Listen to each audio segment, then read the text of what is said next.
Yes, you have absolutely read the title and the thumbnail correctly. No, this is not a clickbait. I have concrete evidence to prove my point. I believe and I know that the next Batman in the DCU is none other than George Clooney.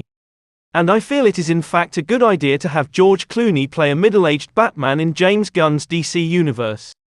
I will explain everything to you. So, just sit back, relax and enjoy this video. Before starting, I would like to warn you that this video might contain some major spoilers from the Flash movie.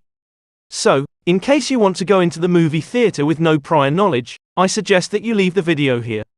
So, now from this point on, I hope whoever is still here, I believe you have no problems with any potential spoilers. So, let us begin. So, the first evidence is the secret post-credit scene. It is in fact not a secret anymore. This has been confirmed by multiple sources and in fact by a couple of my personal sources. This post-credit scene that I am about to tell you is only displayed in few private screenings of the movie. Warner Brothers have confirmed to higher officials that they want to show this scene only on the day of actual release of the movie. However, I am going to verbally describe this post-credit scene in detail right now. So, it goes like this. The post-credit scene takes place after the events of the Flash movie. After saving the world from General Zod's attempt to invade the world, Barry Allen tries to return to his own universe. But he ends up in an entirely new universe.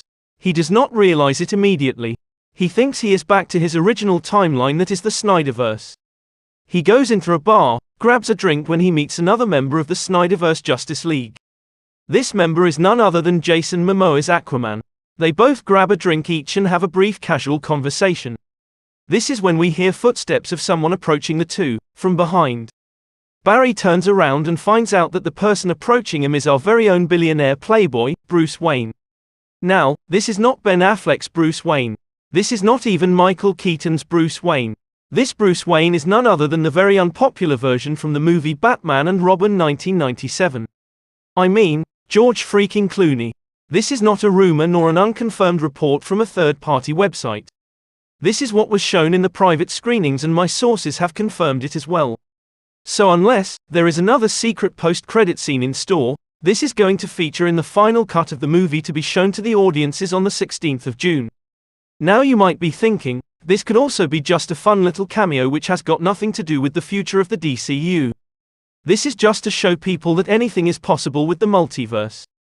Or in other words, Warner Brothers wants to show us that every character and every DC movie is canon in the bigger DC multiverse. While this is true, but this is not just a fun cameo, but it has a big significance for the future of the DCU. For confirmation, you have to watch my next evidence. Before going further, I just want to make a simple request. Talking about comic book movies, games and TV shows is my biggest passion. If you want me to continue doing this, I just want to make a simple request. Please like my video and subscribe to my channel. It means the world to me. So, let us get into my next evidence.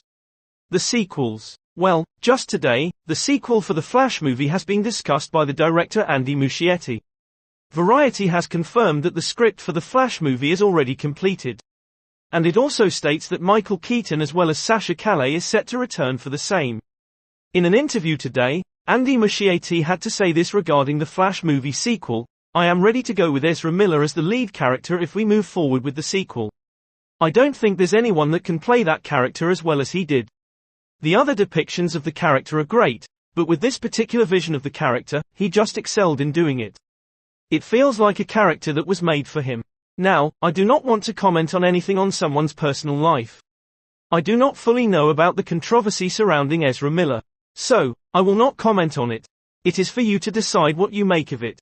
Not only that, there is another sequel which is now rumored to be part of the new universe headed by James Gunn. James Wan, the director of Aquaman 2, has confirmed that he has made changes in his movie to fit into James Gunn's new DCU. He has also stated that he has requested the higher authorities to include his movie in the new DCU. Now, let me get your focus back to my first evidence. If the post-credit scene features Aquaman and the Flash, both of which looks like they are part of James Gunn's new vision with these new developments I just talked about, the third character in the scene, George Clooney's Batman, automatically becomes a part of the new universe as well. So, as I said, this post-credit scene indeed takes place in the new DC universe where Batman is going to be played by George Clooney. Now, onto my third evidence. Batman Brave and the Bold. Now, Batman Brave and the Bold is rumored, and I mean heavily rumored, to be directed by the same person who has directed the Flash movie, Andy Muschietti. Now, if George Clooney did appear in the post-credit scene of the movie, it means he definitely had the approval of the director. In a way, the director may have a future vision to work with George, due to which he wanted a cameo of him in the post-credit scene of the movie. Taking everything into account, it seems very likely that George Clooney is indeed our new Batman.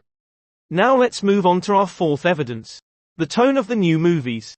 Let us look at some of the future movies that are planned to be part of the new DC universe. Let us consider Peacemaker Season 2 or the new Blue Beetle movie. It is very obvious that these movies or shows are nothing like Man of Steel or Batman vs Superman or any of the Snyderverse movies for that matter. Peacemaker Season 1 was extremely campy, funny and light-hearted. The trailer for the new Blue Beetle movie shows that the movie is nothing like what you expect from a typical DC movie. Blue Beetle seems like a light-hearted family movie which can be enjoyed by fans of all age groups, even young 5-year-old kids. So, I just want to ask you a simple question. Do you think a Batman like Ben Affleck, or Michael Keaton or Robert Pattinson can fit into that kind of a world where characters like Peacemaker and Blue Beetle exists? It seems next to impossible to me. They are completely different in tone, visually as well as thematically. The only past version of Batman that I can see fitting into that world logically is George Clooney. Yes, it is also possible to cast a new Batman altogether and make him fit into that world. But even in that case, people would have the same complaints they had with George Clooney. You just can't have a dark Batman that is angry and vengeful all the time in a James Gunn universe. And people who are against George Clooney's Batman would hate the new version of Batman in the same way.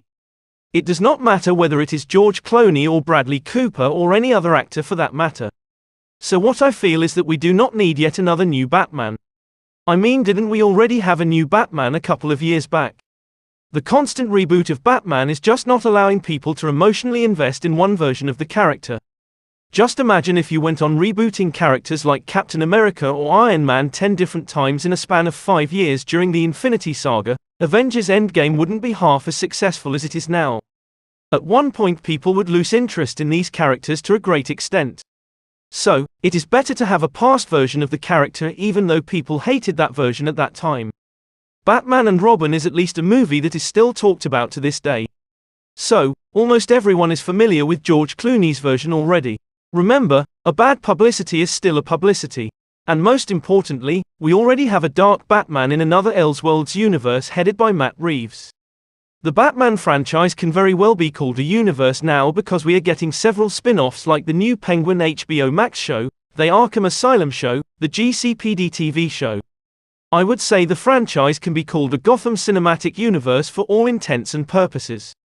So instead of having two very similar versions of the same character, I think it would be actually interesting to have two opposite versions of the same character at the same time.